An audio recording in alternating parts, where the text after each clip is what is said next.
C'est ici qu'ils ont parlé du cas de Koundara. Bien sûr, vous n'êtes pas là pour le cas de Koundara, le 3 décembre. Mais c'est un événement qui est lié, les conséquences sont liées au stade 28 septembre. C'est deux événements qui n'ont pas été commis au même moment, mais qui se recoupent.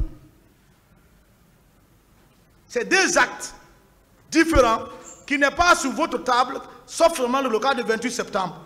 Mais le cas de Koundara sont les conséquences, Monsieur le Président, de l'événement du stade 28 septembre. Monsieur le Président du tribunal et assesseur, ici, cet événement du 3 décembre 2009, je voudrais donner ma part de vérité sur ce cas. Car si quelqu'un te peint avec de la peinture en huile, toi aussi cesse le pétrole pour te rendre ton corps pur. C'est ça la vérité. Car les mensonges et la vérité sont des lignes qui ne peuvent pas se rencontrer. Mais par finir, la ligne de la vérité reste visible et celle du mensonge disparaît.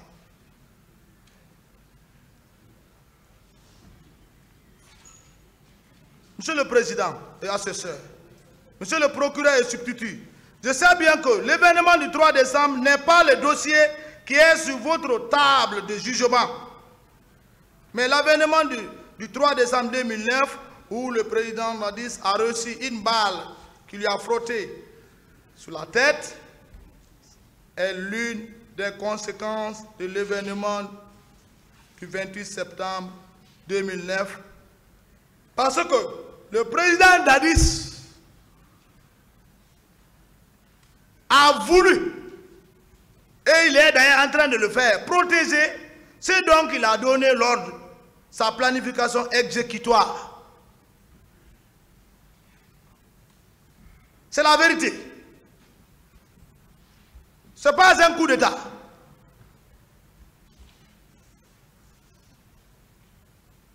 Que le peuple de Guinée soit rassuré de ça.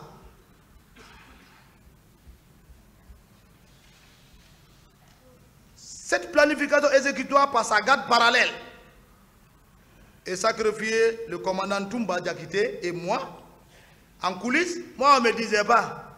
J'entendais seulement, mais personne. Qui va parler? Donc, porter le chapeau sur Toumba et consort. Si Toumba tombait dans leurs mains, c'était mon tour. Mais Dieu ne dort pas.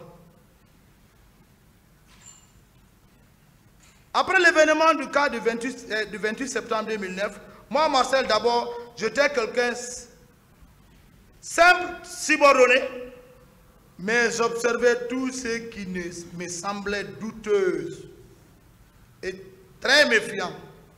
Car le président Dadis et moi, on n'a jamais parlé de l'événement du 28 septembre jusqu'à présent, car lui-même sait dont il est planificateur. Lorsque le commandant Toumba a senti qu'on veut lui porter toute la charge de l'événement du stade 28 septembre 2009, a changé de stratégie.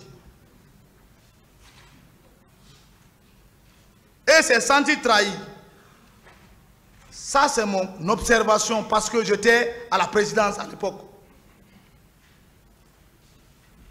Imaginez-vous,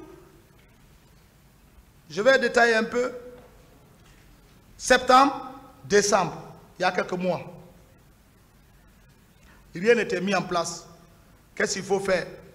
Qui il faut chercher? Qui il faut sacrifier pour faire taire la communauté internationale? Hein? Donc, le travail là, ça se passait. Comment arrêter tel? Comment faire tel? Mais ça ne marchera pas.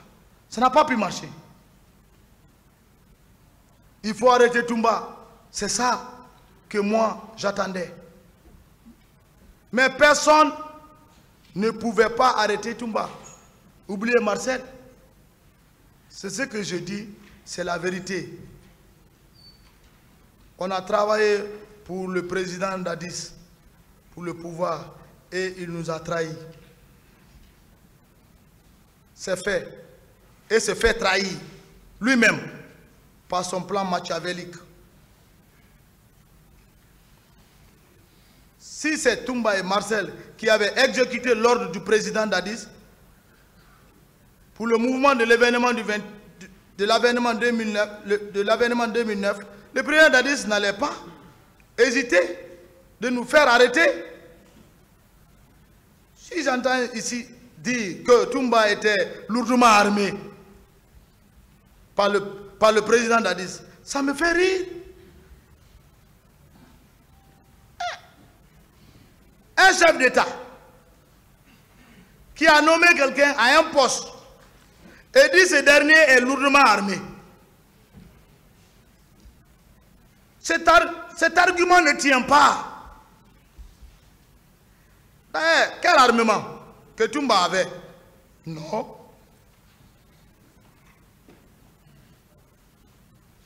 Nous allons tous mourir. Disons-nous la vérité. Un président de la République, surtout d'une transition militaire, chef suprême de l'armée, vient dire que quelqu'un est lourdement armé, qui n'a pas pu arrêter cette personne. C'est parce que tout simplement, c'est lui. Ceux dont vous voulez arrêter pour se couvrir, pour couvrir votre plan, sont des innocents qui sont sous la protection de Dieu. D'abord, c'est ici que j'ai appris, à la barre, il y avait la poudrière au camp Al-Faya. Quelle poudrière? Dans quel lieu?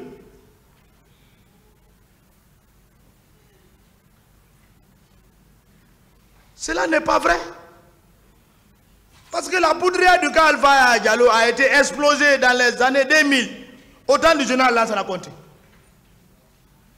Avant la rébellion, pendant la rébellion, je pense. Tout le monde est au courant de ça. Si tu me dis armement, l'armement aussi ne se trouve même pas au sein de la présidence.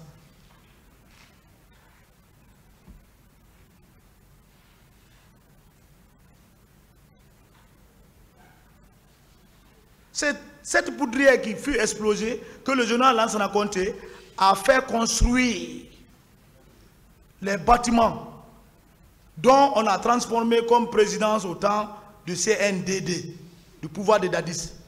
Il y avait 200 logements. Moi, c'est au camp Al-Faya que moi j'ai grandi. C'est au camp Al-Faya que j'ai évolué. C'est au camp Al-Faya que j'ai fait mon service militaire. Je connais ce camp, dans tous les coins. Et j'étais l'homme qui rassemblait tout le camp Al-Faya chaque vendredi. Ça, c'est au temps de Lansana Conté. Tous les magasins qui sont là-bas, je connais tout le contenu. Peut-être 13 ans, on peut modifier. Mais les armements, armement égale armement. Armement d'habillement égale l'habillement égale à l'habillement. Si c'est les habillements, c'est par là. Si c'est les armes, c'est par là. Mais il n'y a pas une poudrière. Depuis 2000, je suis au camp Al-Faya. 2002. Ce que je sais, il y a un magasin d'armement qui est au camp Al-Faya, Diallo, qui d'ailleurs n'est pas au sein de l'ancienne présidence au temps du président Dadis.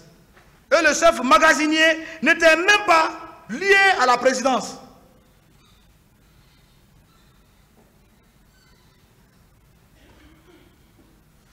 C'est le service de la direction générale d'armement qui est basé au camp Samori qui a la charge de choisir le chef magasinier sous le contrôle de la haute hiérarchie militaire. Ça, c'est universel. On ne prend pas un garde-corps ou un aide du camp, on te confie le grand magasin d'armement. C'est si faux.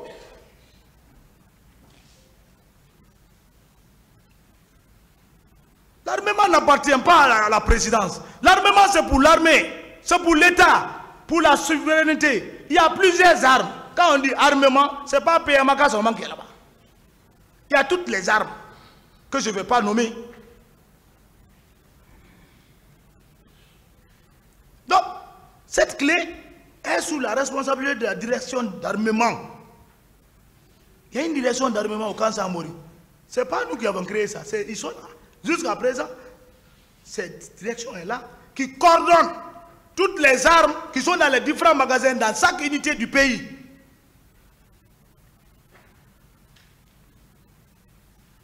Qu'on cesse de camoufler les choses pour se distraire devant la justice. Quelle peur! Il faut avoir le courage.